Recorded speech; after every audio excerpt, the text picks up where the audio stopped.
আল্লাহর নবীর আম্মা জান আমিনা রাদিয়াল্লাহু তাআলা আনহা ফরমায় যে আমার শিশু যে সময় আমার রেহেমের মধ্যে প্রবেশ করেছেন, আমার রেহেমে যে সময় স্থানান্তর হয়েছেন, আমার পেটের মধ্যে যে সময় এসেছেন, আমি কোনো কষ্ট বোধ করি নাই। সুবহানাল্লাহ। দুনিয়ার বুকে এমন কোন মহিলা আছে যে তার পেটে শিশু জন্ম নিয়েছে, তার পেটের মধ্যে বাচ্চা পয়দা হয়েছে আর কষ্ট হয় নাই, এইরকম কোন মহিলাই পৃথিবীর মধ্যে নাই। সুবহানাল্লাহ। একমাত্র আপনার আমার নবী মুহাম্মদুর রাসূলুল্লাহ সাল্লাল্লাহু আলাইহি ওয়াসাল্লামের আম্মা জান এই কথা বলেছেন। দুনিয়ার কোনো মহিলা এই কথা বলার কোনো অবকাশ নাই। এমনকি যে সময় প্রসব হয়েছেন, হযরতে আমিনা ফরমায় আমার শিশু প্রসব হয়েছে, আমার একটুও কষ্ট হয় নাই। সুবহানাল্লাহ। একটুও কষ্ট হয় নাই। এমনকি আমি একাকী ঘরের মধ্যে, আমার ঘরে আর কোনো লোকজন নাই, কোনো মহিলা নাই। সে সময় তো মহিলা পাশে থাকার কত প্রয়োজন আমরা সবাই বুঝি, কিন্তু কোনো মহিলা নাই। আল্লাহ পাক রব্বুল আলামিন বেহেশত থেকে হযরতে আসিয়া এবং হযরতে মরিয়ম আলাইহিস সালামকে প্রেরণ করেছেন। আরো লম্বা লম্বা খেজুর গাছের মতো মহিলারা জিজ্ঞাসা করলেন আপনারা কারা? বলেন আমরা বেহেশতি মহিলা। একজনের নাম বললেন আমি হইলাম ফেরাউনের স্ত্রী হযরতে আসিয়া, আর আমি হলাম ঈসা আলাইহিস সালামের মা হযরতে মরিয়ম আলাইহিস সালাম। সুবহানাল্লাহ। আল্লাহ পাক রব্বুল আলামিন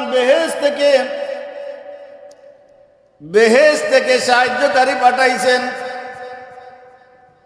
বেহেশত থেকে সাহায্যকারী পাঠাইছেন। এরকম কোন মহিলা আছে দুনিয়ার মধ্যে যে বাচ্চা প্রসব হয়েছে আর কষ্ট হয় নাই? পৃথিবীর বুকে এরকম কোন মহিলা আপনি খুঁজে পাবেন না যে বাচ্চা হয়েছে বা বাচ্চা পেটের মধ্যে আসছে আর কষ্ট হয় না এই কথা বলতো। বাচ্চা প্রসবের সময় কষ্ট হয় না এরকম বলতো পৃথিবীর মধ্যে কোনো মহিলা নাই।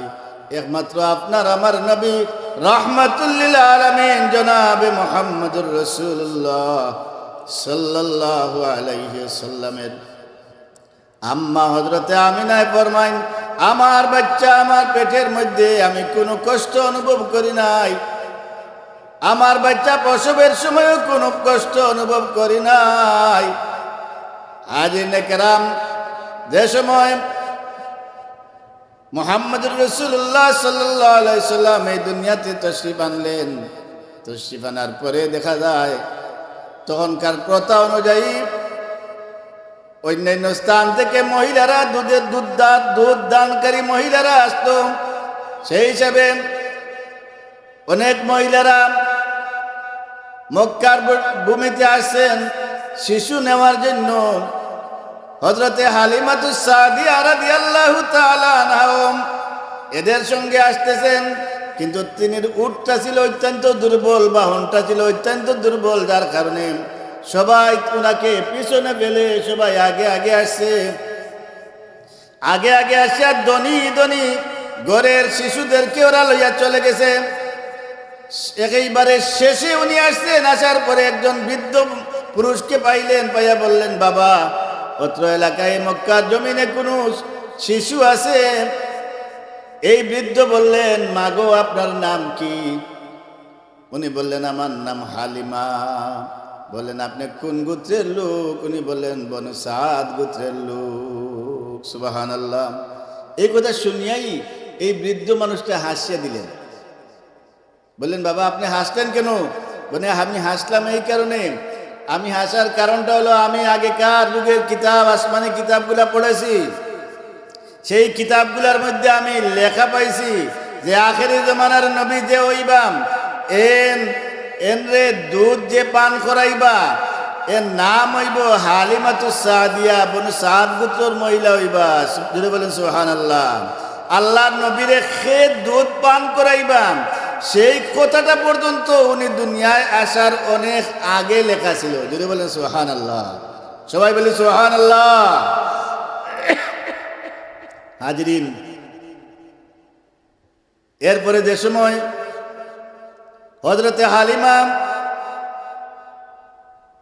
এতিম শিশু মুহাম্মদুর রাসূলুল্লাহ সাল্লাল্লাহু আলাইহি সাল্লামের কাছে গেলেন, খুলে নিতে চাইলেন, একটা মুস্কি হাসি দিলেন। সুবহানাল্লাহ। মুহাম্মদুর রাসূলুল্লাহ মুস্কি হাসি দিলেন, ডাইনের স্তন দিলেন, তৃপ্তি সহকারে পান করলেন, বামের স্তন দিলেন, মুখ লাগাইলেন না। সুবহানাল্লাহ। এর কারণ কি? এর কারণ লেখছেন যে যে মহিলাই দুধ খাওয়ায় না কেন তার তো অবশ্যই দুধের শিশু আছে। দুধের শিশু না থাকলে কি কোনো মহিলার দুধ হয়? দুধ হয় না। এই শিশুকালে মুহাম্মদুর রাসূলুল্লাহ সাল্লাল্লাহু আলাইহি সাল্লাম এই দুধের শিশু তখন থেকে ইনসাফ দেখাইছেন যে আমি যদি এই স্তনের দুধ খাই আবার সেই স্তনের দুধ খাই তাহলে আমার তো একটা দুধ ভাই আছে, সে তো তার হকের মধ্যে আমি আঘাত করলাম। সুতরাং হযরতে হালিমায় ফরমায় যে আমি কোনো দিনও আমার শিশু মুহাম্মদুর রাসূলুল্লাহ সাল্লাল্লাহু আলাইহি সাল্লামকে বাম স্তনের দুধ মুখে দিতেই পারি নাই। সুবহানাল্লাহ। এই শিশুকাল থেকেই ইনসাফ কায়েম করে আসছেন। যদি বলেন সুবহানাল্লাহ। সবাই পড়েন সাল্লাল্লাহু আলা মুহাম্মদ সাল্লাল্লাহু আলাইহি ওয়াসাল্লাম সাল্লাল্লাহু আলা মুহাম্মদ সাল্লাল্লাহু আলাইহি ওয়াসাল্লাম। হাজিরিন কিরাম,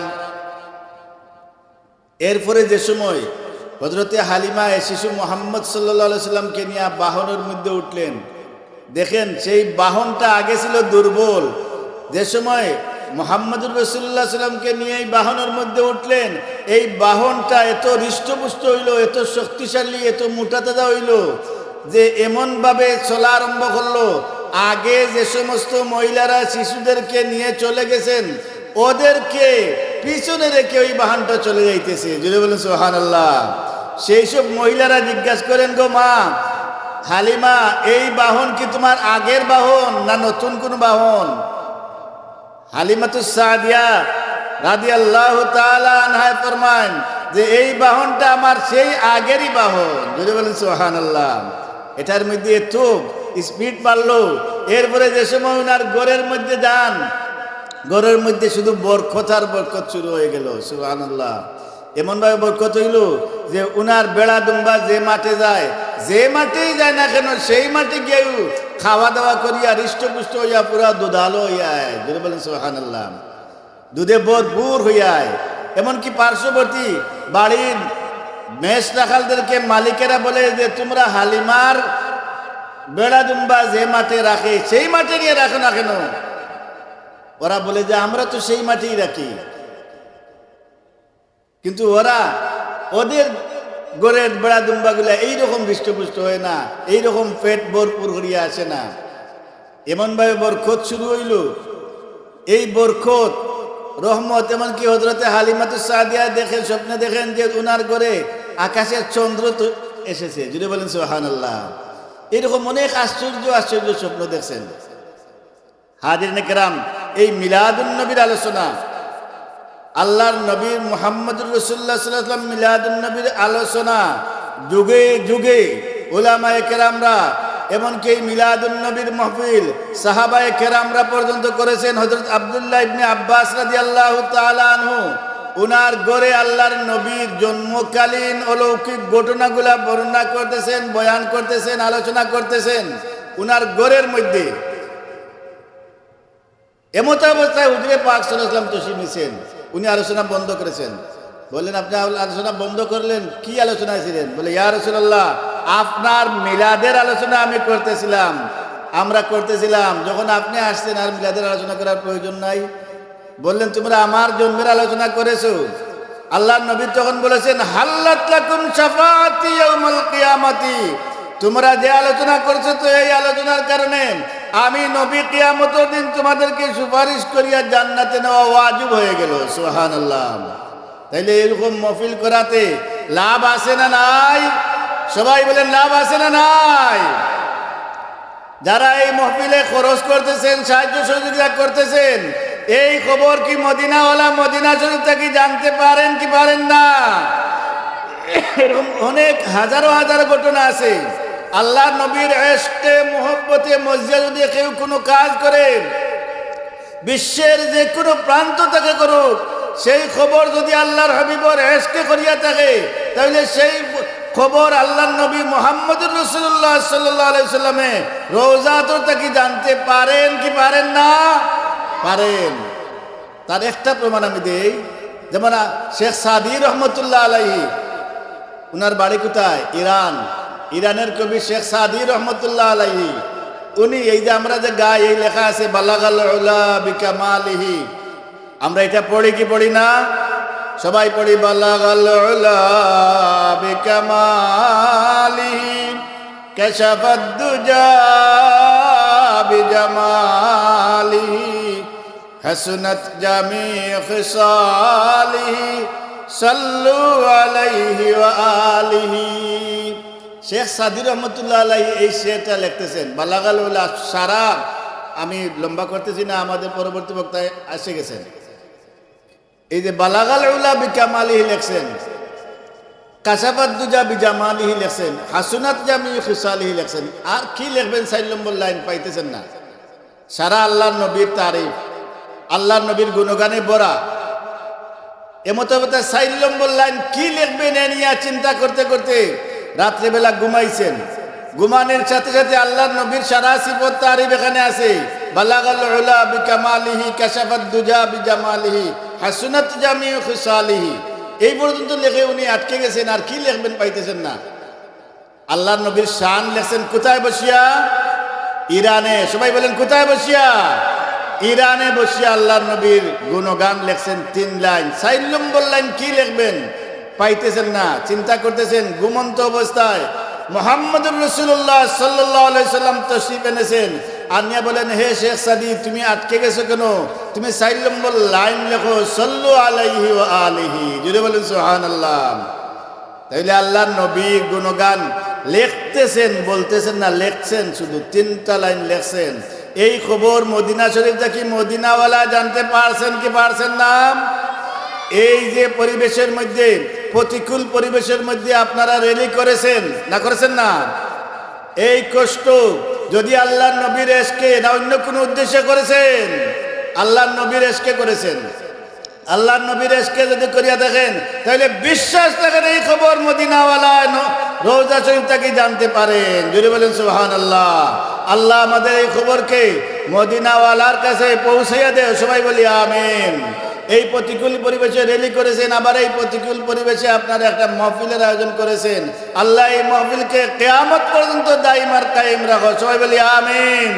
তোমার যত বান্দাবান্দি হলে এই মাহফিলে সাহায্য সহযোগিতা করেছে, আরো করবে, আল্লাহ সবার সাহায্য সহযোগিতা কবুল করবা। সবাই বলি আমিন।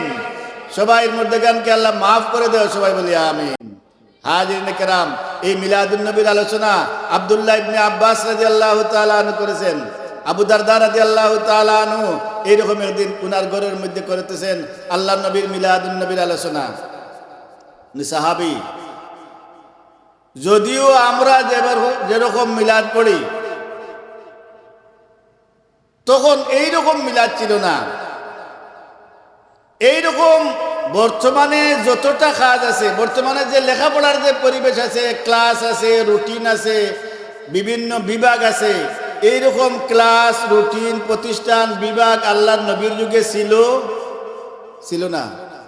এইরকম মাহফিল কোন আল্লাহর নবীর যুগে ছিল? মিলাদুন নবীর মাহফিল, যার নাম বেদাত। সিরাতুন নবীর মাহফিল, সিরাতুন নবীর আলোচনা কোন সাহাবী যুগে ছিল? এইরকম মাহফিল করে ছিল না। সুতরাং শুধু বেদাত বেদাত কইতে সময় আমরা একটা চিন্তা করা দরকার। আমরা যে মাদ্রাসায় পড়াই, মাদ্রাসায় যে আউয়াল দুম সুহম চারম পাঞ্জম বা দাখিল আউয়াল দাখিল দুম দাখিল সুহম এইরকম যে ক্লাস সকল আছে, এইরকম ক্লাস কি নবীর যুগে ছিল? এটা কি বেদাত না বেদাত নাই? এটা বেদাত। কোন ধরনের বেদাত? বেদাতে সাইয়া না বেদাতে হাসানা? বেদাতে হাসানা। এগুলা সব যায়। এই যে রুটিন করিয়া পড়ানি হয়, এইরকম রুটিন করিয়া পড়ানোর কোনো প্রচলন নবীর যুগে ছিল না। এইরকম যে বসে বসে মাদ্রাসায় মহফিল হয়, ওয়াজ মহফিল হয়, এইরকম কোনো মহফিলের ব্যবস্থা ছিল? এটা সব বেদাত। তাহলে বেদাতকে সব কিছু বাদ দিলেই তৈরি। আরেকগুলো আছে শুধু কোরআনে আছে আর হাদিসে আছে, এগুলো এগুলো মানে আর কিছু মানে না। আমরা কোরআন হাদিসের বাইরে অনেক কিছু মানতে বাধ্য। কি বাধ্য নাই? বাধ্য।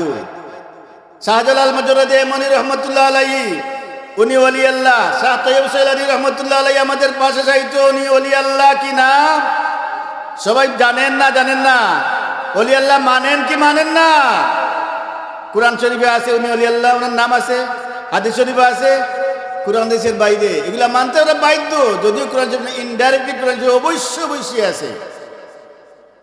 হাজিরিন ইকরাম, এই মিলাদুন নবীর মাহফিল, এই মিলাদুন নবীর মাহফিল আমি ছোট্ট একটা আয়াত পড়েছি, ওয়ারাফা'না লাকা যিকরাক। আমরা কি আলোচনা করব? আমরা কি নবীর গুণগান বর্ণনা করব? নবীর গুণগান আল্লাহ নিজে বর্ণনা করতেছেন। নবীর গুণগান সাহাবায়ে কেরাম হযরত ফেরেশতাকুল আলোচনা করতেছেন, ফেরেশতাকুল বর্ণনা করতেছেন, সাহাবায়ে কেরাম বর্ণনা করছেন।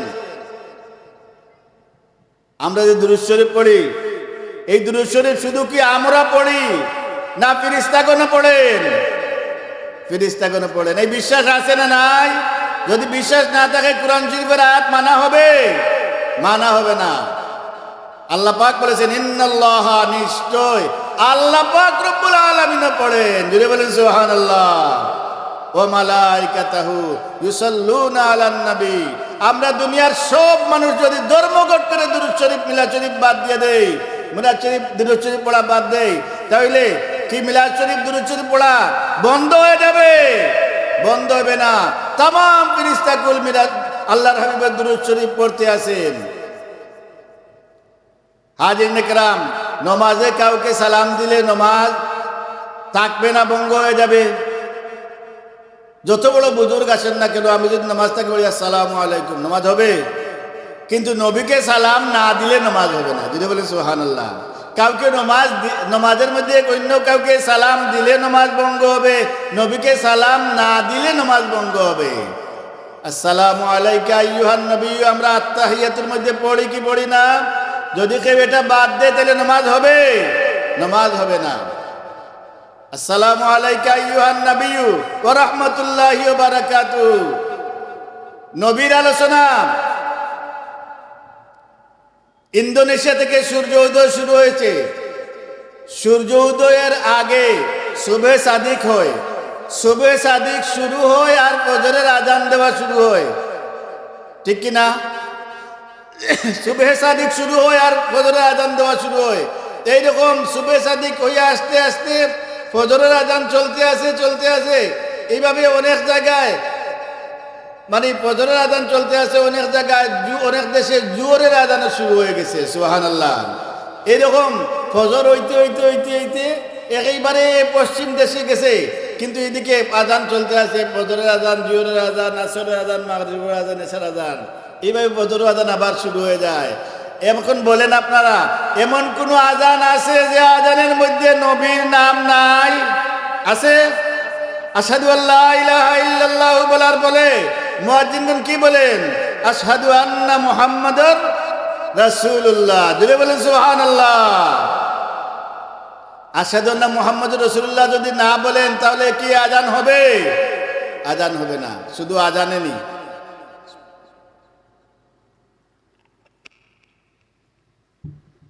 শুধু কি আজানের মধ্যে? আজানের মধ্যে তো আমরা সবাই আশহাদু আল্লা ইলাহা ইল্লাল্লাহ বলার সাথে সাথে আশহাদু আন্না মুহাম্মাদুর রাসূলুল্লাহ বলা লাগে কি লাগে না? যদি কেউ না বলে কি আজান হবে?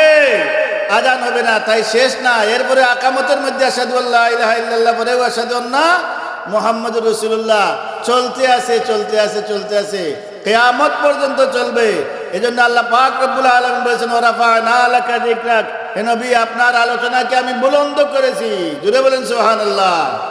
আল্লাহর হাবিবের আলোচনা এক মুহূর্তের জন্য বন্ধ নয়। প্রতিদিন ৭০,০০০ ফেরেশতা রওজা তোরের পাশে আসিয়া দাঁড়াইয়া দাঁড়াইয়া সালাতু সালামু আলাইকা ইয়া রাসূলুল্লাহ বলেন প্রতিদিন। জুড়ে বলেন সুবহানাল্লাহ। এইগুলো যান, আরেকগুলো আছেন যেগুলো যান, এইগুলো কিয়ামতের আগ পর্যন্ত আর সুযোগ পাবেন না। জুড়ে বলেন সুবহানাল্লাহ। যদি দুনিয়ার সব মানুষে দুরূদ শরীফ মিলাদ শরীফ বাদ দিয়ে দেয়, তাহলে আল্লাহর নবীর আলোচনা, আল্লাহর নবীর গুণগান, আল্লাহর নবীর দুরূদ শরীফ কি বন্ধ হয়ে যাবে? বন্ধ হবে না। সুতরাং আমাদের কপালে দুর্ভাগ্য ডাকিয়ে আনার দরকার নাই। আল্লাহ আমাদেরকে হেদায়েত নসিব ফরমা, সঠিক বুঝ দান ফরমা। সবাই বলি আমিন। হাজিরিন কিরাম, আল্লাহ পাক রব্বুল আলামিনে আমাদেরকে যে এই নবীর উম্মত বানাইছেন, তাই শুকরিয়া জানাবার সবাই বলি আলহামদুলিল্লাহ। আমাদের সম্মানিত মেহমান চলে এসেছেন, সুতরাং আমি এখানেই শেষ করলাম। ও আখিরু দাওয়ানা আলহামদুলিল্লাহি রাব্বিল আলামিন। ওনারও সময় আর থাকতো না আলোচনা আপনারা শুনতা, আর আমারও সময় আমি আসার উপরে আলোচনা করার কথা মহদিসা বুঝে রাইছে। আল্লাহ কবুল করুক ওগুলা। সবাই বলি আমিন। আস্তাগফিরুল্লাহ ইন্নাল্লাহা গফুরুর রহিম। আস্তাগফিরুল্লাহ রাব্বি মিন কুল্লি যামবিন ওয়া আতুবু ইলাইহি ওয়া লা হাওলা ওয়া লা কুওয়াতা ইল্লা বিল্লাহিল আলিয়্যিল আযীম। লা ইলাহা ইল্লাল্লাহ মুহাম্মাদুর রাসূলুল্লাহ সাল্লাল্লাহু আলাইহি ওয়াসাল্লাম। আমিন আল্লাহুম্মা আমিন। আলহামদুলিল্লাহি রাব্বিল আলামিন ওয়াসসালাতু ওয়াসসালামু আলা রাসূলিহি মুহাম্মাদিন ওয়া আলা আলিহি ওয়া আসহাবিহি ওয়া আহলি বাইতিহি আজমাইন। আল্লাহুম্মা সাল্লি আলা বদরিত তামাম, আল্লাহুম্মা সাল্লি আলা নূরিজ জালাম, আল্লাহুম্মা সাল্লি আলা মিফতাহি দারিস সালাম, আল্লাহুম্মা সাল্লি আলা শাফিঈ ফি জামিল আনাম। আল্লাহুম্মা আগনিনা বিল ইলমি وزينا بالحلم واكرمنا بالتقوى وجملنا بالعافية. اللهم اغفر لنا ولوالدينا رب ارحمهما كما ربياني صغيرا رب ارحمهما كما ربياني صغيرا ইয়া আরহামার রাহিমিন। আল্লাহ এই আয়োজনকে তুমি কবুল ফরমাও।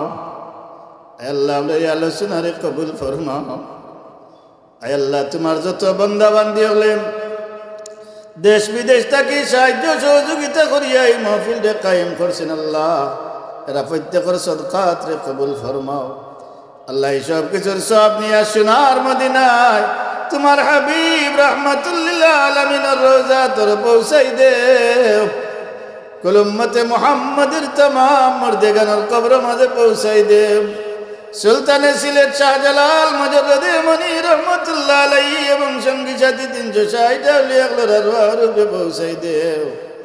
আল্লাহ আমরার পাশে চাইতো শাহ তৈয়ব সৈলানি রহমাতুল্লাহ আলাইহির রূপে পৌঁছাই দেও। আয় আল্লাহ ইসলামবাসীর तमाम মর্দেগানের কবর মাঝে পৌঁছাই দেও। আয় আল্লাহ এই কিছুদিনের মধ্যে তোমার কত বান্দা বান্দি সকল দুনিয়া ছাড়িয়া গেছে না মওলা, এরা রূপে পৌঁছাই দেও। আমরা যারার মা নাই, বাবা নাই, দাদা দাদি, নানা নানি, শ্বশুর শাশুড়ি, ভাই বোন, আত্মীয় স্বজন, বন্ধু বান্ধব সহপাঠী দুনিয়ায় নাই, এরা রূপে পৌঁছাই দেও। এর বদৌলতে আমরা মাফ করে দেও। আয় আল্লাহ এই মাহে রবিউল আউয়াল তোমার অসংখ্য গণিত বান্দা বান্দিরে মাফ করে দিও। এরা লোক কেন আমরা কবুল করিলাও আল্লাহ। আল্লাহ আমরা মাফ করো, আমরা হায়াতে তৈবা দান ফরমাও। আমরা দিনদার বানাও, আমরা বিবি বাচ্চা तमाम দিনদার বানাও। জিন ইনসানের ক্ষতি থাকি আমরা বিবি বাচ্চা तमाम হেফাজত ফরমাও ইয়া আল্লাহ। আয় আল্লাহ তোমার যত বান্দা বান্দি হলে কষ্ট করিয়া এই মাহফিল রে সাজাইছেন রে আল্লাহ, যার কষ্ট রে তুমি কবুল ফরমাও।